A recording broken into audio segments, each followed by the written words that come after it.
I'm always fascinated by where stuff will grow, both in the wilderness areas, like on bald faces of rock, and even in towns and cities.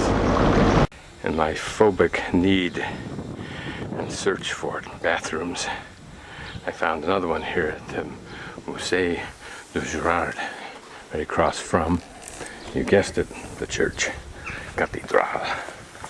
And since I have absolutely nothing to do tomorrow that I can think of, and they are open, I will come back here tomorrow and see the museum rather than now. Having asked the docent if it's permissible to take videos, and she assured me that it was, I will do so.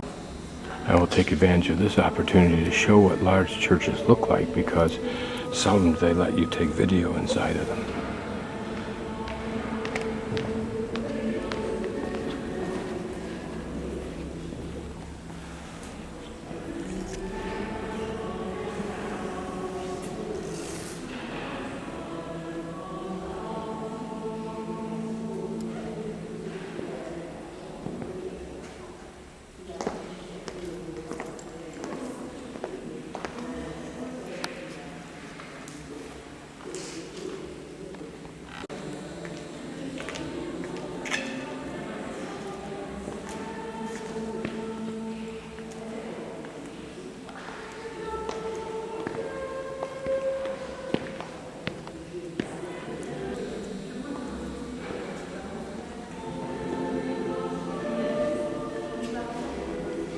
The perspective from in here is narrow, long, and high.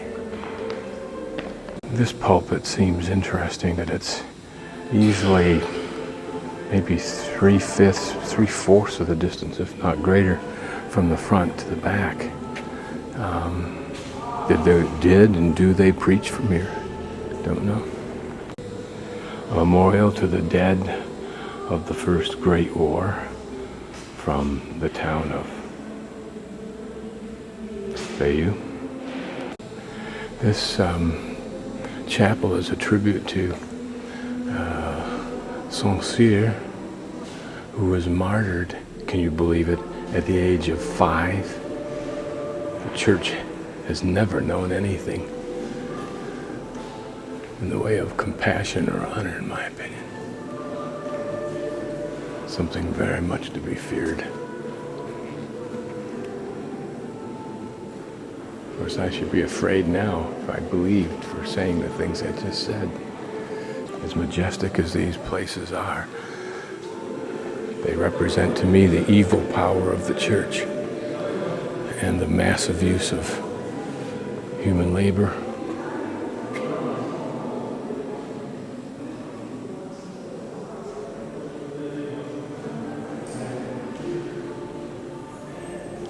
This has the look of someone who was martyred. Notice that their hands are tied together, and the arrow goes through the arm, maybe. Can't be sure if it goes through the arm or not. Maybe it's just a flesh wound. Again, the views, the perspectives you get from different positions they really are uplifting in spite of my negative commentary sometimes. The achievement of the architecture is stunning.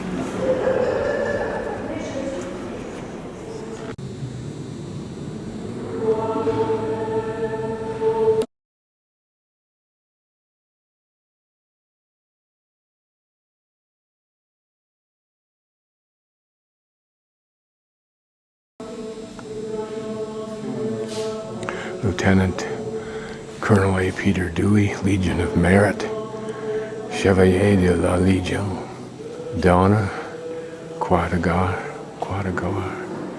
Guerre avec Palms, Cross of War with Palms, Parachutist of the Infantry, the Army of the United States of America, born in Chicago, 8 October 1917, died the 26th of September 1945 at Saigon, Indochina. Pray for him. imagine each frame tells a story. If we only knew the story.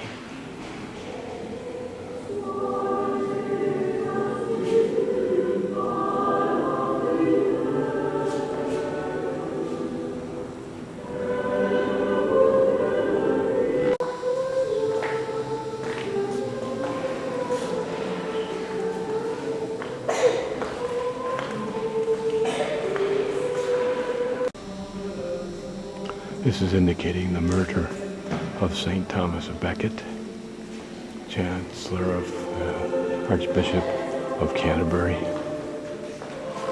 Intricate, bright stained glass.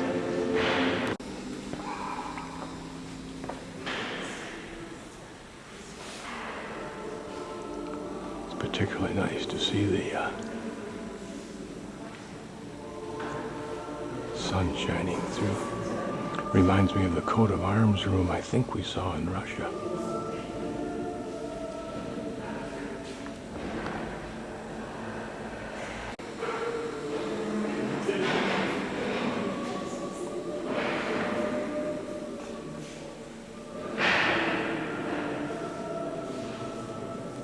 This is a model of the cathedral in an earlier time.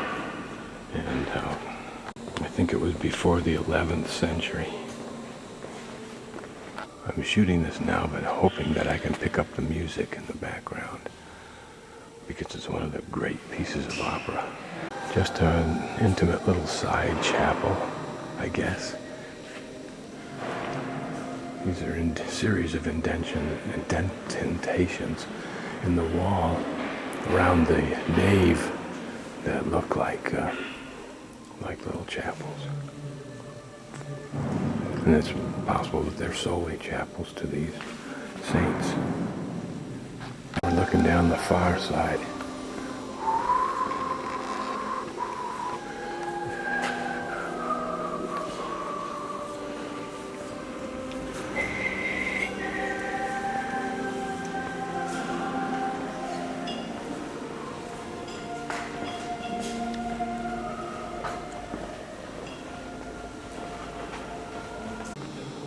These painted statues are interesting.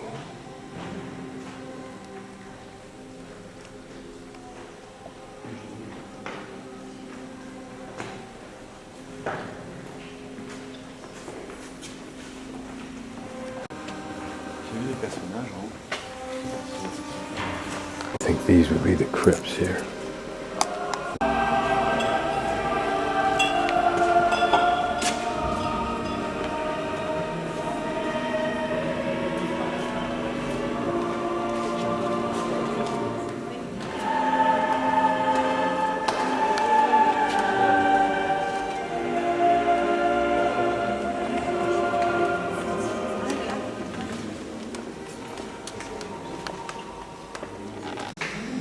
Some kind of sarcophagus with the headrest still in it. What is interesting is everything that would have been in the crypt appears to have been removed, including a few sarcophagus. And there are these curious carvings here.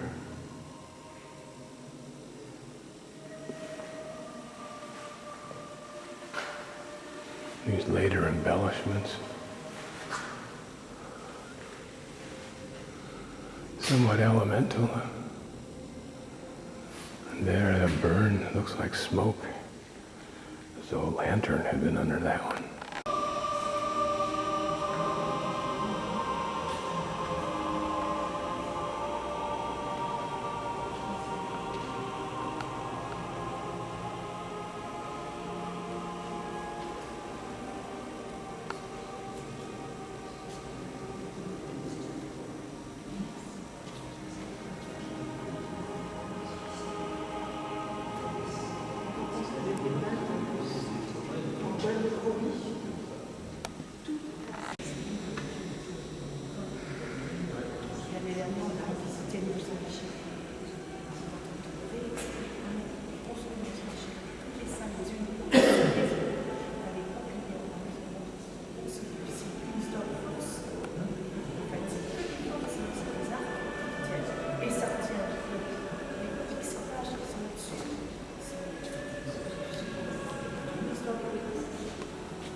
Here you get a little sense of what the flying buttress does, or kind of a buttress, not a flying one. Doesn't go out far enough for that, I think. You can see what it's supporting inside.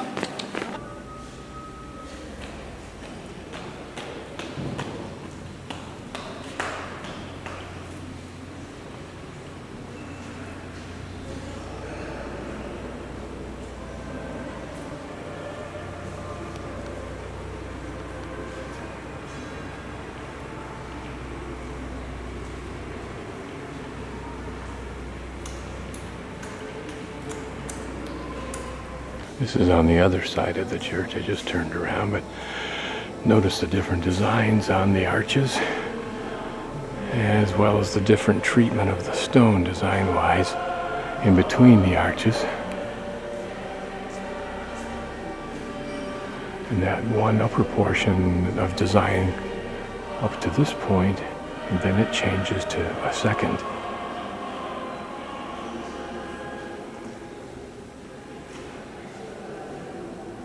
And are these figures of dragons and so forth, those allusions to the devil, etc., in that era?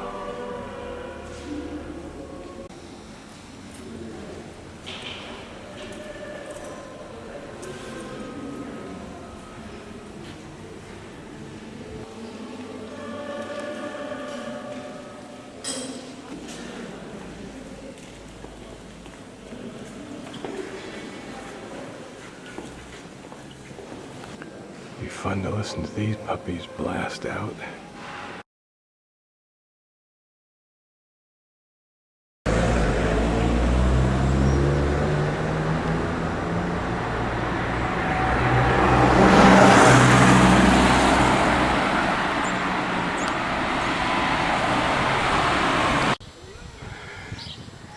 Jesu Magister Apostolo Rum, 1873-74.